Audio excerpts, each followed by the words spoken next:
বলেছে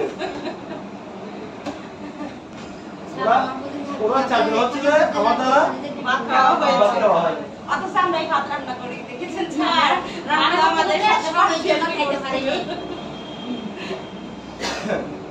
তার মানে হচ্ছে যে লেভেল 2 থেকে 3 তে 4 জন পাস করছে না এখানে আপাতত আর কেন 4 জন আছে এমনি টোটাল পাস করছে টোটাল পাস তো 12 জন 15 জন না 9 না 6 জন প্রথম দিন 9 জন পরের দিন 6 জন রেজাল্ট 9 6 15 জন আমরা টোটাল কত জন পরীক্ষা দিয়েছি না আমরা 44 জন সেকেন্ড লেভেল 2 তে পরীক্ষা দিয়েছে 44 44 জনের মধ্যে 40 না 46 হতে যায় আমরা সেশন হচ্ছে 48 দুজন ছিল অ্যাবসেন্ট 46 পরীক্ষা দিয়েছে তার মধ্যে উত্তীর্ণ হয়েছে 15 জন 15 জন আর এক মাস পরে আরো কিছু উত্তীর্ণ হবে আবার পরীক্ষা আমি আশা করি বলতে আপনি তো উত্তীর্ণ করছেন না কেন সারা আপনি বোর্ডে কথা বেশি বলছেন না গ্লুকোজে আমাকে ধরাইছে না না আপনি বাইরে বোর্ডে কি কথা বেশি বলতে গেছিলেন না আমাকে যা প্রশ্ন করছে আমার ডেমো ছিল স্যার আমি ছিল হ্যাঁ আমাকে যা প্রশ্ন করছে আমি তাই বলছি তাই না আমি একটা এক্সট্রা কথা বলিনি আমার ডেমো ছিল আমাকে যতগুলো বাইবে বলছে আমি এখানে স্যার বেশি প্রশ্ন করছে মহাজন আমাদের নাকি বেশি নাম্বার পেয়েছে নাকি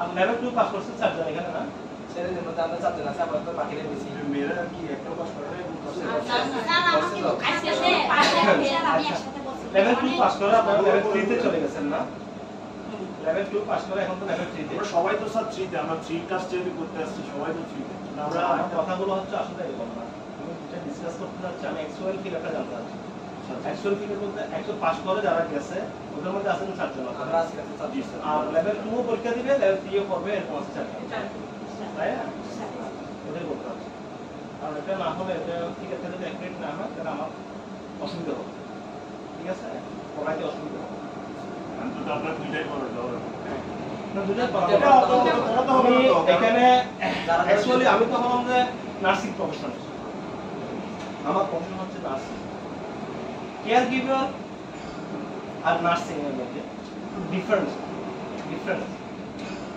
ঠিক আছে একটু বলতে অনেক ডিফারেন্স নার্সের কাজ কেয়ার গিভারের কাজ অনেক ডিফারেন্স নার্স কাজ করতে হচ্ছে যে নার্সের definition nurse is a person who has complete a degree or diploma in any recognized institutions হ্যাঁ এবং সে কাজ করবে কোথায় ইন এ হসপিটাল সরকারি নিবন্ধিত সরকারি বা সরকারি hospital level hospital clinic hospital clinics and others side আর কেয়ার গিভার হচ্ছে কি কেয়ার গিভার একজন পারসন সে কি করবে সেও হসপিটাল বা সেও একটা ট্রেনিং নেবে ট্রেনিং ট্রেনিং প্রাপ্ত সেও একটা ট্রেনিং নেবে কিসের উপর সেবা কেয়ার গিভার এবং সে সেবা করবে কাদের যারা নিজেদের যত্ন নিজেরাই করবে মানে প্রত্যেকের করে ডিসেবল পারসন বা ওল্ড পারসন ওদেরকে সে কেয়ার নেবে তার কেয়ারটা হবে কোথায় বেশিরভাগ লোক বেশিরভাগ কমে বাসায় ডিফারেন্স হচ্ছে এখানে তাহলে এখন দেখেন একজন নার্সের কাজ হচ্ছে যে অনেক বেশি বলতে অনেক রিস্কেবল কিন্তু কেয়ার গিভারের কাজটা রিস্কেবল আমি কি ডিফারেন্সটা বুঝতে পারতেছি একটা জানতে জিনিসটা আরো ক্লিয়ার হবে একজন নার্সের কাজ ডিফিকাল্ট কিন্তু একজন কেয়ার গিভারের কাজ ডিফিকাল্ট নয় কেন ডিফিকাল্ট নয় আরো বেশি কঠিন ডিফিকাল্ট নয় ডিফিকাল্ট কম আচ্ছা কেন ডিফিকাল্ট কম ডিফিকাল্টি কম কেন কারণ একজন নার্সকে আইভি পুশ করতে হচ্ছে একজন কেয়ার গিভারকে আইভি পুশ করতে হচ্ছে একজন নার্সকে রেগুলারিস্টিক ফিডিং টিউব করাতে হচ্ছে কি পারপাস ও পারে না পারে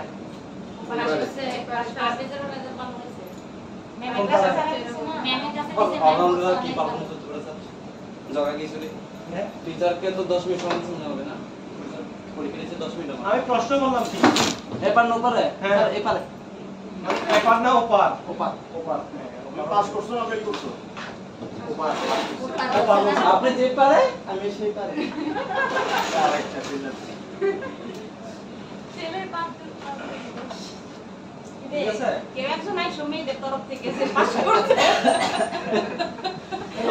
তো কে পারে মেয়েদের ভিতরে মনে হয় শুধু একজন। আমরা এখনো সাঁতার শিখি নাই একজন। এজন্য অনেকজন পারবে এটা আমরা ব্যবস্থা করব ব্যবস্থা করলে বলতে এটা পাস করার জন্য যে এবিলিটি আপনাদের একটু মনোযোগী হতে হবে আপনারা যেটা মনে করছেন যে খুব ইজি নেকলেন্সি কাজ করছেন নো নো নো না স্যার এত ইজিও না।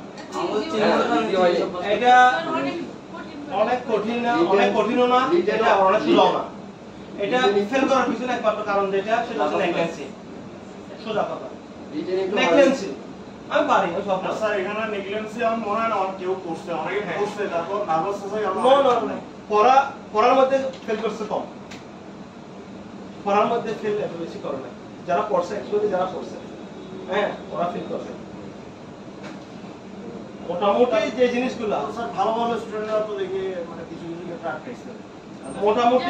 মোটামুটি যে জিনিসগুলো জানা দরকার হ্যাঁ ওগুলো যারা পারছে ওরা আগে গেছে আর জো আছে না আর জো টেনে গেছে কিন্তু স্যার ও কনফিডেন্স লেভেল নিয়ে পাস করছে তো আপনি করেন নাই স্যার একটা পর্যায়ে জিজ্ঞেস করছে কি মানে আমাদের এখানে ক্লাসের মধ্যে ডেমনস্ট্রেশন কি কম হচ্ছে কিনা ক্লাস স্যার আমি তখন বলছি কি আমাদের ক্লাস সবথেকে আর রিটেনে আমরা ফেল করব এটা কখনো মানে না। জানেন আমার কি? সাথে রাবিয়া আপু করছে। সবাই আমি অর্জুনের একটা দেখা গেছে প্রশ্ন দেখে পাশে আমি demonstration মিক্সার করছি মধ্যে ওটা আমার আমি জানি আমি যেমন সেটা প্র্যাকটিক্যাল খুব সম্ভব ওটাই practical না?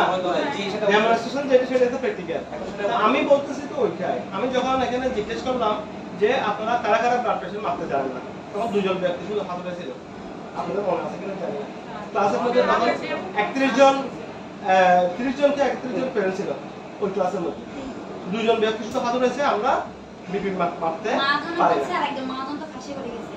এই দেখছেন তাহলে এক নম্বর এটা আর 2 নম্বরের মধ্যে যখন বললাম যে আপনারা কারা কারা সিবিজি মাপতে পারেন না বা সিবিজি দেখতে জানেন না তখন হাত উঠেছে দুজন স্যার সিবিজি সবকিছুই করছি আমাকে শুধু ওই ইনসুলিনের ওই ঝাল শেক করতে হয় যে এই জায়গায় ধরে দিচ্ছি আমাকে হ্যাঁ, বলা কিরকম? হয়েছে আমি ইনসুলিনের মানে সুই কিভাবে দেয়, শেক করতে লাগাতে হবে? যাই আমি ইনসুলিনের কিভাবে সুই বলছি? ব্যাকা হয়ে গেছে। আমার তো এটা তোর মনে ছিল না যখন আমরা যে কোনো একটা পাই যখন শেক করব তখন এটা স্মুথলি শেক করব একদম স্মুথলি এটা তো করছি না এটা আমাকে ধরাইছে কেন এরকম করতে হবে এটা আসলে আমরা সবাইকে আমি দেখাই দিছি স্যার আমাকে দেখাই এরকম করা যাবে না এরকম আমি তো করলে এরকম করছি দেখে তো করাইছি আচ্ছা ওইটা প্রশ্ন করছেন না ওরকম বললে স্যার এখন স্যার বুধ বুঝাবে না হাওয়া ওই জন্য ওনাকে ধরা বুঝ আপনাদের বুঝানোর আপনি ইনসুলিন যখন দিছে, বেশি আপনাকে চাচ্ছেন। প্রেসক্রিপশন দিছে, বুঝতে পারছি কিন্তু এখন এখন স্যার এটা চাচ্ছে কি কি করতে স্যার হবে? নিজে করতে হবে এটা আসলে কথা হচ্ছে কি? তাছাড়া আর কোনো কাজে আমাকে ধরাই দেয় না আচ্ছা আপনি বলেন তো আমরা কেন শেকটা করি ওষুধের গুণগত মানটা স্বাভাবিক থাকে শেক করি কেন শেক সব শেক করি না মানে শেক। মেডিসিনটা যেন নিচে ওটা- বসে না থাকে, ভালো করে ওটা কি নিতে হবে। শেক তো ওটা কি পাউডার নাকি ইনসুলিনের যে এটা ওটা কি পাউডার এটা লিকুইড হ্যাঁ লিকুইড তাহলে এটা শেক করে কেন করি বলেন তো? আমরা শেক করি কোনগুলা বা পাউডার জাতীয় মেডিসিন যেগুলো পানি মিক্স করে যেগুলোকে পূর্ণাঙ্গ রূপ ওগুলো দেওয়া নিচে হয় বসে থাকাতে সেজন্য ডিএফএস পানি মিক্স করে যেগুলোকে পূর্ণাঙ্গ রূপ দেওয়া হয় তার মানে হচ্ছে পাউডার সিরাপ সাসপেনশন সাসপেনশন এগুলো শেক করি তাই না আবার আমরা আরেকটা জিনিস শেক করি সেটা হচ্ছে কি ব্লাড আমরা শেক করি কেন শেক করি ব্লাড অ্যানালাইসিস নামার জন্য অ্যানালাইসিস মানে কি জমা ব্লাডটা নামানোর জন্য কোনোটা কিন্তু আমরা শেক করবো তখন আমরা ইনজেকশনও শেক করি অনেক সময় ইনজেকশন দেওয়ার সময় শেক করি না সেফটিজেন ইনজেকশন আপনি গুলারের গ্রহণ করতে শেক করেন না দেখি আমরা এভাবে তাকাই না না এটা লেগেছে স্মুথলি শেক করব এখন উনি যদি বলেন কি এভাবে করতে হবে হ্যাঁ মানে ওনার চোখ করে রাখ বসে না। আমরা তো করছি জেন্টলি শেক করতে হবে ব্লাডও শেক করতে হবে জেন্টলি শেক করতে হবে যাতে ওইটা কি অ্যানালাইসিস না হয় মেডিসিন শেক করতে হবে খাওয়া দিয়ে যেগুলো তাহলে স্যার ইনসুলিনটা কানেকশন করতে হয়। ইনসুলিন তো চেক করার কোনো অবকাশ নেই, তারপরেও চেক করতে হয় কেন? ইনসুলিনটা রাখা হয় হচ্ছে ফ্রিজে, আমাকে এই প্রশ্নটা করছিল যে ফ্রিজে। ফ্রিজে রাখার কতক্ষণ আগে? আর ইনসুলিনকে চেক করতে হবে এইভাবে, এটার পিছনে একটা কারণ আছে। কি কারণ বলেন তো? কি কারণ স্যার? আমরা আমাদের যে ওটা কি হয়ে যাবে, হাইপোথার্মাল হয়ে যাবে। আচ্ছা, কোনটা? ইনসুলিন। ইনসুলিনটা যখন আপনি ফ্রিজ থেকে নিয়ে ইউজ করবেন, ওটা কি হয়ে যাবে, হাইপোথার্মাল। হাইপোথার্মাল হয়ে যায়। ওই হাইপোথার্মাল ওটাকে কভার দেওয়ার জন্য উষ্ণ হাত মাঝখানে রাখবো ঠান্ডাটা, আচ্ছা, মানে এটা উষ্ণ হাত, এটা উষ্ণ হাত। এই ওষুধ ইনসুলিন দেওয়ার আগে কতক্ষণ আগে ফ্রিজ থেকে বের করবে? তো আমি বলছি 30 মিনিট, আধা ঘন্টা বলছি। 10 থেকে 15 মিনিট আগে রাখতে হবে। তো ওটা একটা রাইট নিছে, যেটা সঠিক। 30 মিনিট হলে বেশি হয়ে যায়, তবে 10 থেকে 15 মিনিট আগে রাইটে রাখতে হবে। অনেকে খাচ্ছে, দরকার। রাইটে ঠিক আছে, কথাগুলো একটু মনোযোগ দিয়ে শুনেন, তাহলে to the point, to the view. হ্যাঁ, to the point, to the view. আপনার মনোযোগ দিয়ে এটা একটা করোনা বিদায় এখানে আনসার দিতে পারেন না। হ্যাঁ, আপনি বলছেন আমি এভাবে চেক করি, তাহলে এটা ভুল নেওয়ার কোনো কারণ নেই। ভুল নেওয়ার কোনো কারণ নেই। কি কারণে? এভাবে চেক করলে আমাদের চেক করার নিয়ম হচ্ছে জেন্টলি চেক করতে হবে। চেকটা যদি আমি জোরে করি তাহলে এখানে ভেঙে যেতে পারে, ওষুধের কণা ভেঙে যেতে পারে। হ্যাঁ, ওরকম একটা মানে আমাদের একটা সমস্যার সৃষ্টি হতে পারে। আর এইটা এইভাবে চেক করার পিছনে কারণটা হচ্ছে কি, হাইপোথার্মাল অবস্থায় যখন আমি ফ্রিজ থেকে যখন বের করি তখন এটা হাইপোথার্মাল অবস্থায় থাকে। ঠিক আছে, ওই হাইপোথার্মাল ওইটাকে যখন আমি এক হাতে করি তাহলে এক হাতের টেম্পারেচারটা এটা লাগতেছে, যখন দুই হাতে করবো দুই হাতের টেম্পারেচারটা লাগতেছে। ঠিক আছে, মানে এরকম করলে একটু আর্লি হবে, এরকম করলে একটু আর্লি হবে, তাড়াতাড়ি ওইটা ঠান্ডা থেকে নরমাল টেম্পারেচারে চলে আসবে। ক্লিয়ার? ঠান্ডা থেকে নরমাল টেম্পারেচারে চলে আসবে। যে কোনো মেডিসিন আমরা যখন ইউজ করবো, যে কোনো মেডিসিন, যে কোনো ইনজেকশন, অবশ্যই এটা রুম টেম্পারেচারের সাথে অ্যাডজাস্ট হবে। তাহলে ইনসুলিন দেওয়ার আগে কয়টা জিনিস চেক করবো আমরা? ইনসুলিন দেওয়ার আগে, বুঝি নাই? ইনসুলিন দেওয়ার আগে ইনসুলিনের কয়টা জিনিস আমরা চেক করব রোগীকে পুশ করার আগে? রোগীকে পুশ করার আগে, রোগীকে পুশ করার আগে আপনাকে চেক করতে হবে পেশেন্টের গ্লুকোজ লেভেল কতটুকু আছে। এক। 2 নম্বরে ইনসুলিন যেটা নিয়েছেন আপনি, ইনসুলিনের সাথে সিরিঞ্জের মিল আছে কিনা। ঠিক আছে, তারপর খাবার রেডি রাখতে হবে, পেশেন্টের খাবার রেডি রাখতে হবে। হ্যাঁ, তারপর সাইট, কোন সাইডে আপনি মারবেন, সুইটেবল সাইট আপনাকে আগে চুজ করে। আমি বলছি ইনসুলিন ইনসুলিনের চেক করবেন হচ্ছে যে ইনসুলিনের পরিমাণ ঠিক মতো আছে কিনা, ওইটা সিরিঞ্জের না, ইনসুলিনের ভায়াল ভাইলের টেম্পারেচারটা ঠিক আছে কিনা, ভাইলের টেম্পারেচার ঠিক আছে কিনা, ভাইলের মধ্যে কোনো বুদবুদ আছে কিনা, এই দুটো জিনিস আপনাকে দেখে নিতে হবে। তারপরে আপনার ভাইলে তো অবশ্যই ডেট ছাড়া তো আমরা দিব না অবশ্যই। হ্যাঁ, এক্সপায়ার ডেট আছে কিনা ওটা এটাও আমি দেখেন। বলেছিলাম। হ্যাঁ, এক্সপায়ার ডেট আছে কিনা অবশ্যই দেখে নিতে হবে। তবে যেটা ইম্পর্টেন্ট জিনিস সেটা হচ্ছে ঠান্ডা অবস্থায় পেশেন্টকে পুশ করা যাবে না, এটা রুম টেম্পারেচারের সাথে আমরা অ্যাডজাস্ট করতে হবে। স্যার চারটা জিনিস বলেছে, চারটা তো হয়ে গেছে আমাদের, হয় নাই। তিনটা হয়েছে। স্যার বলেছে আর তিনটে একটা হচ্ছে ডেট অফ বার্থ, যেটা আমি বলেছিলাম, বাদ ডেট অফ বার্থ মানে এটা বাদ মানে expiry date, expiry date, expire date. Expiry date. আর দুই হচ্ছে ইনসুলিনের কালার রং পরিবর্তন হয়েছে কিনা। দুই। তিন হচ্ছে ইনসুলিনের যে কভারটা থাকে রাবার, ঠিক আছে, ওখানে কখনো টাচ করা যাবে না, ঠিক আছে।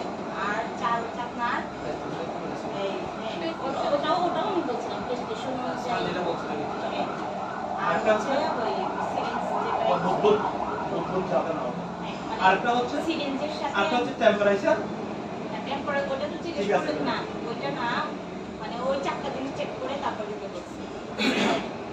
তাহলে এই চারটা জিনিসের মধ্যে তো আমাদের কমন যে জিনিসগুলো আমরা যখন ইনজেকশন পুশের মধ্যে দেখাইছিলাম আপনাদেরকে, এখানে একটা ইনজেকশন পুশ দেখাইছিলাম, তখন আমি বলছিলাম কি যে ইনজেকশন যখন আমরা পুশ করবো, ইনজেকশন যখন আমরা টানবো, তখন কিন্তু আমরা এখানে যে রাবার আছে, ইনজেকশনের পাইলের কাছে রাবার আছে, আমরা যখন কখনো হাত দিতে পারবো না। এক, নিডলের গায়ে কখনো হাত দিতে পারবো না। দুই, ওটা তো ওখান থেকে এখানে লাগাই দিতে হয়ে যায়। এখন এটা ইন্ডিভিজুয়ালি বলে নাই হয়তো আমি, ঠিক আছে, কিন্তু আমি এটা টেকনিক্যালি করেছি। স্যার আমি এটা সুন্দর করে পড়াই দিছি, আমি তো ঠিক আছে, এখন খেয়াল করবেন যখন কোনো নার্স যখন আপনার ইয়ে হবে ইনজেকশন টানবে দেওয়ার জন্য কোনো পেশেন্টকে, তখন দেখবেন যে আপনি ওখানে রাবারের মধ্যে কিন্তু হাত দেন আগে, হ্যাঁ ঠিক আছে? তারপর লিটারের মাথার মধ্যে হাত দেন, হাত দেন। এটা থাকবে এই প্রসিডিউর। এবং ওষুধটা নেওয়ার পরে আবার আর খাবারটা ওষুধের বানাতে কালার, হবে। ওষুধের কালার কথা বলছে, কালার এগুলো তো সচরাচর এটা তো ফার্স্ট দেখা হয়, হ্যাঁ? এই ক্ষেত্রে যখন আপনাকে বলছে, দেখেন আমি আরেকটা কথা কিন্তু আপনাকে বলছিলাম, আর বলে যাবে শেয়ারটা আমি আরেকটা কথা বলছিলাম আপনার সাথে। আরেকটা কথা বলছিলাম যে কি 5টা রাইট আমরা ফলো করি। আপনি যদি ওখানে 5টা রাইট বলতেন তাহলে কিন্তু আপনার সুযোগ নেই। বলেন তো 5টা রাইটের কথা বলছিলাম না? একটা পেশেন্টকে যে কোনো ইনজেকশন, যে কোনো মেডিসিন প্রয়োগ করার আগে আপনি সবসময় থিঙ্কিং করবেন 5টা রাইট। 5টা রাইট বলছি না? এক্সপ্রেশন অনুযায়ী মেডিসিন দিতে হবে। Right patient, right right medicine, right dose, right time, right way.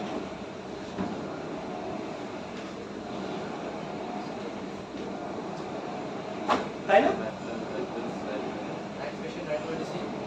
Right patient, right medicine, right time, right dose, right way.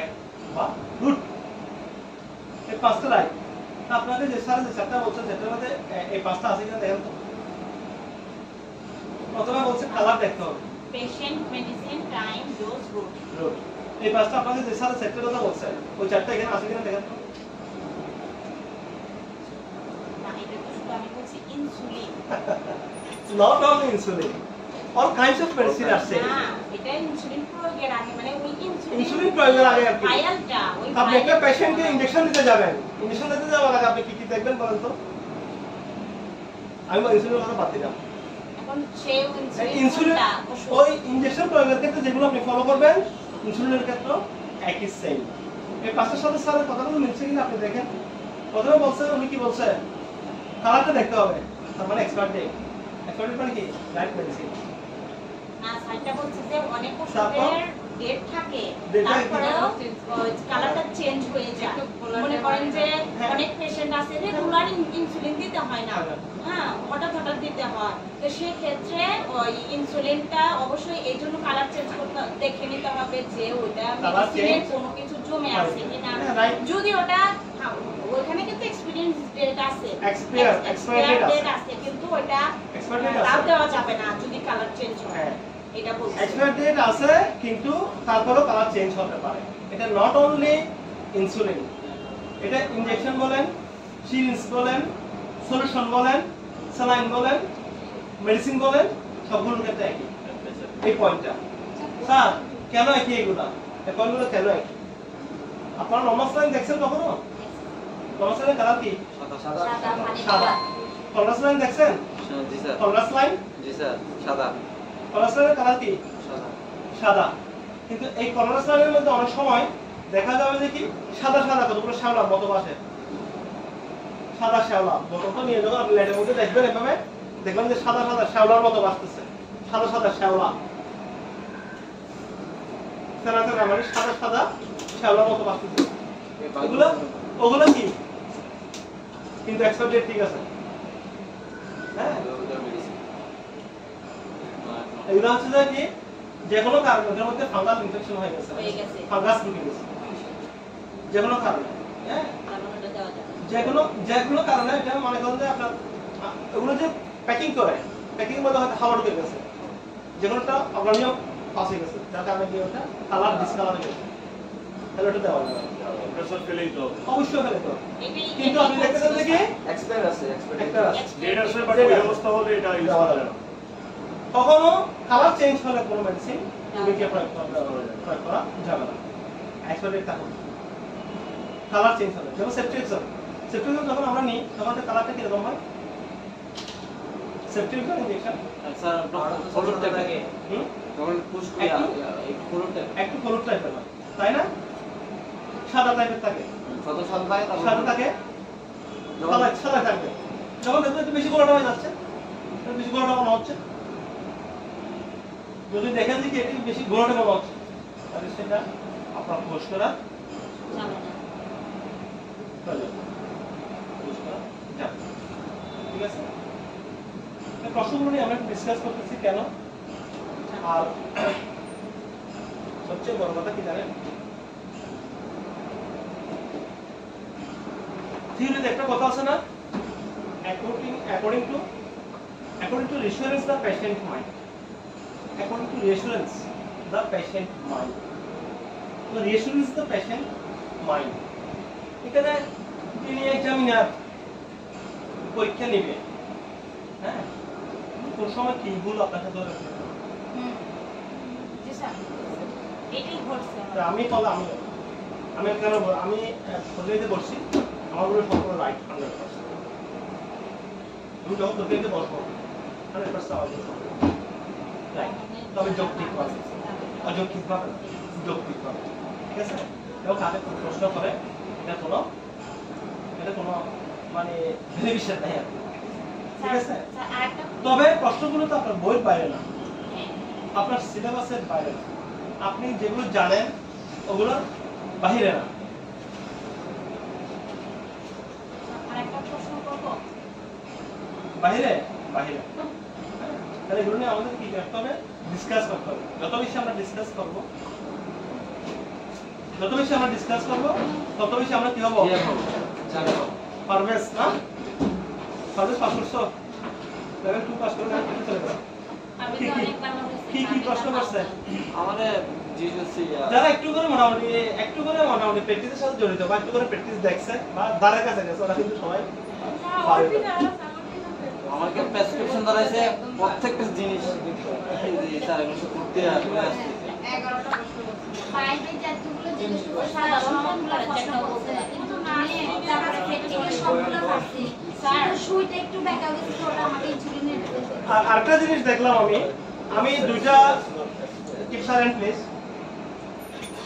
আমি 2-4 জনের ভাইভাতে থাকার সুযোগ হয়েছে আমার ম্যাডামদের সাথে এরকমই।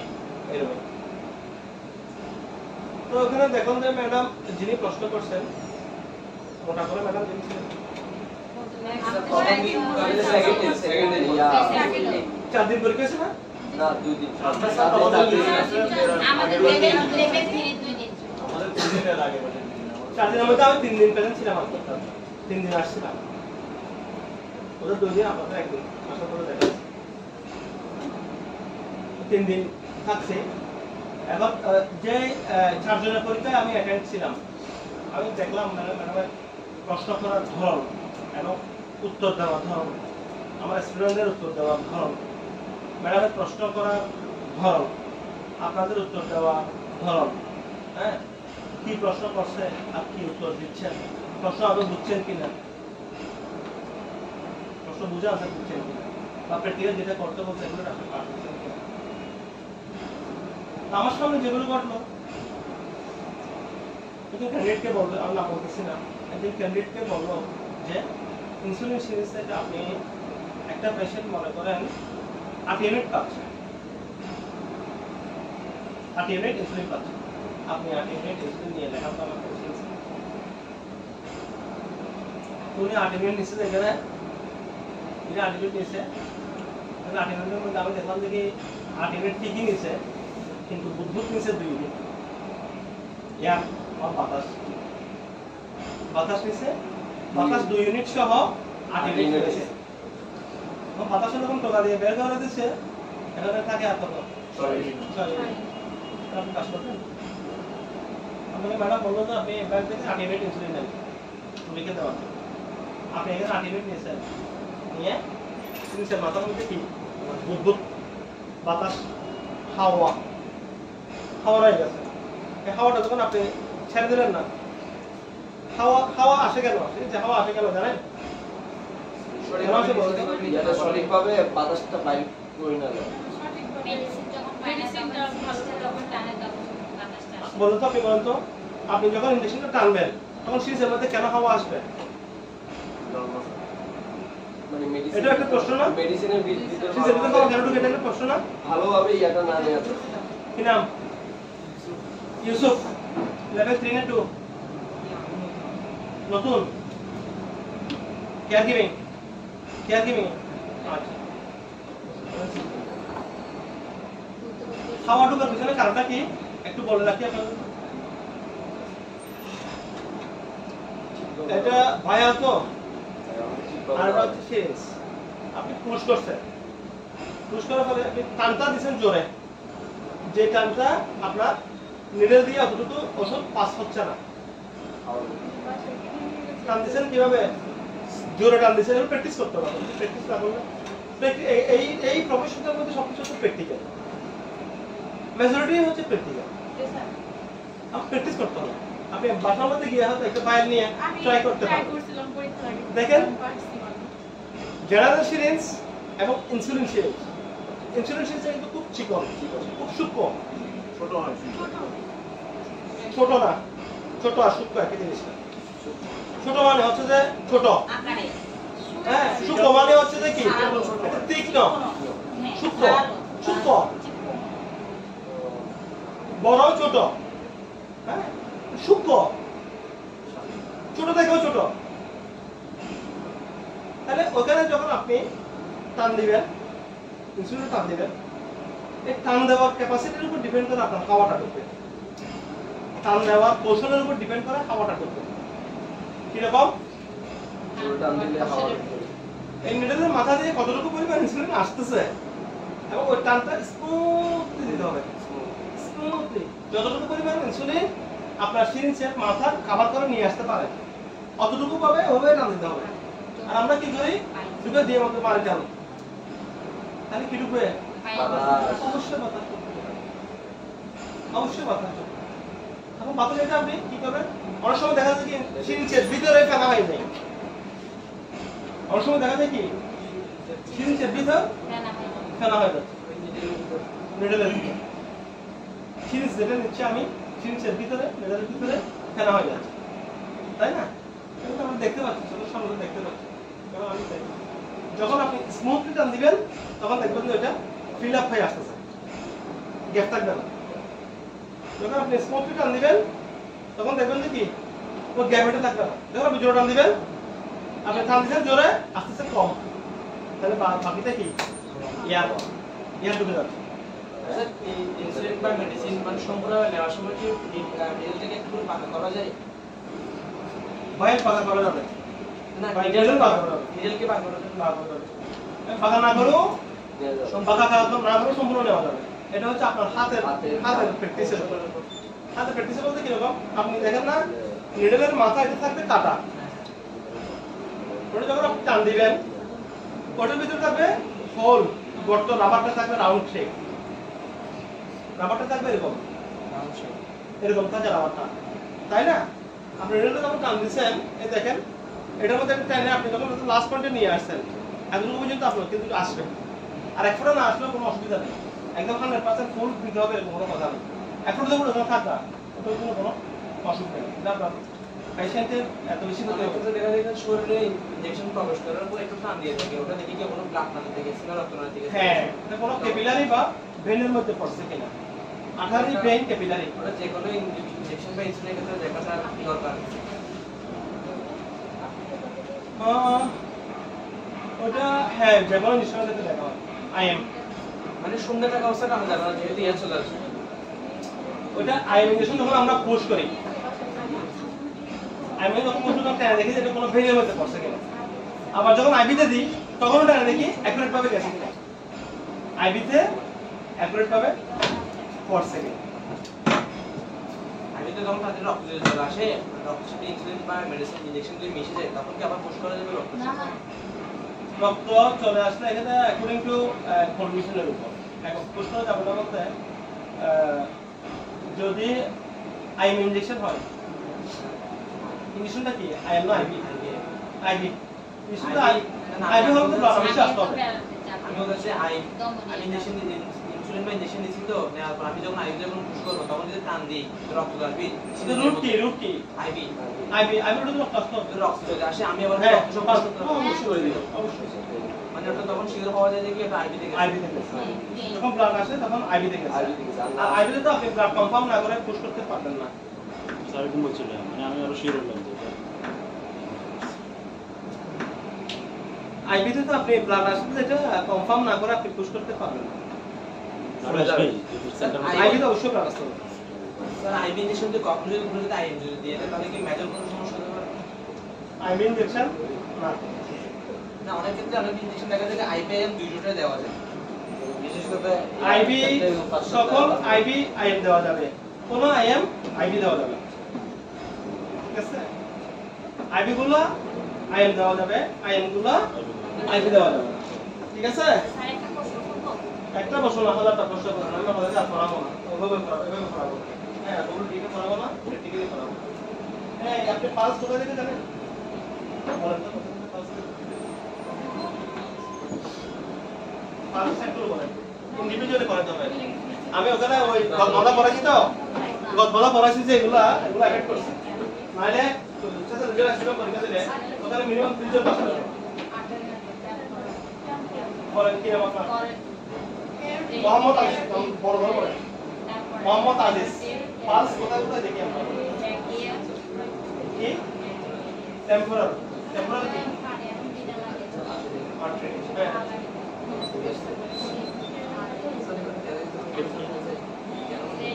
টেম্পোরাল স্যার পড়াইছিল কখনো? হ্যাঁ স্যার কখনো পড়াইছে এগুলা? এগুলো স্যার পড়াইছে কখনো? হ্যাঁ, এমনি কিন্তু ঠোঁটস্থ থাকতে হবে, কিছু কিছু জিনিস থাকতে হবে একদম ঠোঁটস্থ, মুখস্থ না। মুখস্থ এক জিনিস, ঠোঁটস্থ আরেক জিনিস। ঠোঁটস্থ ঠোঁটের মাথায় থাকতে হবে, প্রশ্ন করার সাথে সাথে ঠোঁটের উপর কি করতে হবে? নাচতে হবে, টক টক করতে হবে ঠোঁটের উপর। ওগুলো ভুলে না। হ্যাঁ, কি নাম আপনার? করা হয় টস করা হয়। কি নাম? মিশু কুমার সিং, পাস করছো? লেভেল 2 পাস করে লেভেল 3 তে গেছে।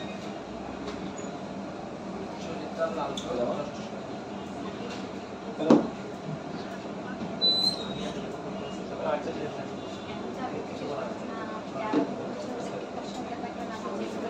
বলেন স্যার নাই। আমি এখন আগে পড়াইছি আপনাদের ওখানে লেকচার দিয়ে সবার জন্য, এখন পড়াবো ইন্ডিভিজুয়ালি। আমার প্রত্যেকটা স্টুডেন্ট ইন্ডিভিজুয়ালি দক্ষ কিনা, মানে ইন্ডিভিজুয়ালি সে পারফর্ম করতে পারবে। এখানে যদি ইন্ডিভিজুয়ালি পারফর্ম করতে পারে তাহলে সে এখানে পরীক্ষার মধ্যেও ইন্ডিভিজুয়ালি পারবে। আমি বলতে হবে আমাদের পাস থেকে পাস সাইড করে দিই। কয়টা সেট আছে? সাইড কয়টা? রেডিয়াস 8টা সেট আছে। সাইড হচ্ছে কত? 8টা।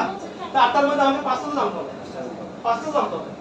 বলে temporal artery, carotid artery, good, কি টিবিয়াল, ব্রাকিয়াল, রেডিয়াল, কোথায় ফিউরাল,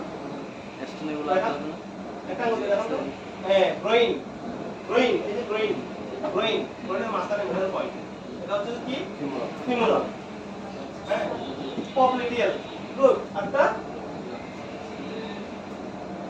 ডরসাল, গুড, সলভ স্পাইরাল, হ্যাঁ পপলিডিয়াল হচ্ছে নিচে এই পাশে, এটা আমাদের আছে না আটাডেলা, আটাডেলা কিন্তু আমাদের জিজ্ঞেস করছেন 5টা টাকা বলছি হ্যাঁ কি কি হ্যাঁ 5টা আমার তো 8টা 8টার মধ্যে আমরা কয়টা পেলাম এখন?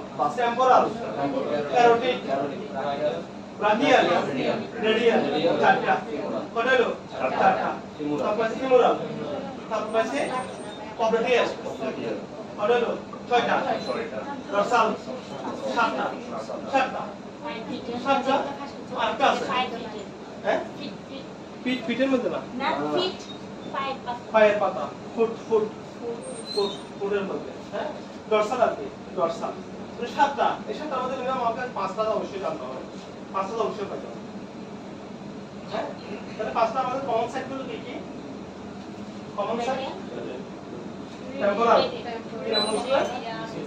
ইউসুফ টেম্পোরাল, টেম্পোরাল, টেম্পোরাল আমরা কি বলছি? পালসের কথা বলছি, পালস, পালস বুঝুন, পালস, পালস কি? পালসের বাংলা কি? আপনারা ব্যাগটা রাখেন, খাতা কোথায়? আপনার সব খাতা আছে? খাতা কই? খাতা বের করেন, যখন একটা নোট হবে খাতা কোথায়? হ্যাঁ নোট রাখতে হবে তো, যখন একটা কথা বলবে, একটা বিষয় নিয়ে ডিসকাস করবে, তখন তুমি কিছু নোট রাখবেন, তাহলে এটা ভুলবেন না। ঠিক আছে? স্টুডেন্টের মতো থাকতে হবে। কারণ এখানে যে পরীক্ষা নিচ্ছে, পরীক্ষাগুলো তো হার্ডলি নিচ্ছে, আমাদের তো এভাবে আগাতে হবে। পরীক্ষাগুলো ইন্ডিভিজুয়ালি হচ্ছে, আমাদের ইন্ডিভিজুয়াল নিতে হবে। এখন আমি যদি এখানে বসে বসে লেকচার দিই ঘন্টার পর ঘন্টা, আপনারা সবাই দেখতে জানেন কি রে, এখন সবাই হাত উঠাইলো, এখন সবাই বললো যে বিপি স্যার আমরা দুজনে পারি না, দুজনে শুধু বিপি পারে না, সবাই বিপি পারে, কিন্তু এখানে পরীক্ষার মধ্যে গিয়ে দেখা যাচ্ছে কি আসলে বিপিটা অ্যাকুরেট ভাবে পারে না। তো দিস ইজ ব্যাড। বিপি কি কোনো স্যার প্রকারভেদ থাকে? হ্যাঁ, ব্লাড প্রেসার প্রকারভেদ, ম্যানুয়াল আর ডিজিটাল। সেটা আমি কি জানি না, প্রকারভেদ থাকে। বিপি বলতে কি? বিপি তো অনেক রকম প্রকারভেদ থাকে। কি রকম প্রকারভেদ? মেশিনের প্রকারভেদ নাকি ব্লাড প্রেসার প্রকারভেদ? হ্যাঁ, ব্লাড প্রেসার প্রকারভেদ আছে তিনটা টাইপ, দুটো type, high blood pressure, low blood pressure, normal blood pressure, তিনটা টাইপ। একটা হচ্ছে হাই, একটা নরমাল, একটা লো। তাহলে এগুলো তো রাখতে পারে। প্রশ্ন ওঠে না স্যার, ব্লাড প্রেসারের তিনটা প্রশ্ন ওঠে না, মানে আমি বলতে পারি না, প্রশ্নটা ভুলে গেছি। আচ্ছা, মানে স্যার এটার আনসার দিছিল আমাকে অন্যরকম, না না, প্রশ্নটা কি রকম করছিল? এই যে ভুলে গেছি বলতে পারছি না, দেখা যাচ্ছে বলে গেল ওটা উত্থাপন করার দরকার নাই। এখন আপনি যদি সংসদ একটা জিনিস উত্থাপন করেন, এটা কি আমাকে বলছিল, এটা আমি জানি না, তাহলে এটা তো একটা ব্যাড ইফেক্ট পড়বে। ডেমোলিশন কি? ডেমনস্ট্রেশন, ডেমোলিশন ডেমনস্ট্রেশন, ডেমনস্ট্রেশন কি? হ্যাঁ, ব্যাখ্যা করা, ব্যাখ্যা করা বাবা। না, ওটা রোগের কথা বলছি। ডেমোলিশন রোগ বা ডিমেনশিয়া, ডিমেনশিয়া, যেটা মনে না না, যেটা হবে, এটা হবে না, যেটা হবে এটা হবে। একটা প্রশ্ন সাক্ষী সাক্ষী দাও সাক্ষী ডেমনস্ট্রেশন একটা কথা, ডিমেনশিয়া একটা কথা। ডেমনস্ট্রেশন মানে আমি ব্যাখ্যা করে বলা, ঠিক আছে? আর ডিমেনশিয়া হচ্ছে যে স্মৃতিভ্রষ্ট, স্মৃতির শক্তি হারিয়ে স্মৃতিভ্রষ্ট, যাওয়া, এটা একটা রোগ। স্মৃতিভ্রষ্ট মানে ভুলে যাওয়া, ভুলে যাওয়ার একটা রোগ। এটা আমারও আছে, এটা আপনারও আছে, এটা আপনারও আছে। অ্যাজ ফর এক্সাম্পল, আমরা ক্রামত করি না, চারটা মানুষ তার রয়েছে এখানে, কখন বাস জিজ্ঞেস করতে হয় আমাদের সাদাটা কালো এটা হচ্ছে স্যার এই রোগটা আমার আছে স্যার, ডিমেনশিয়া। না?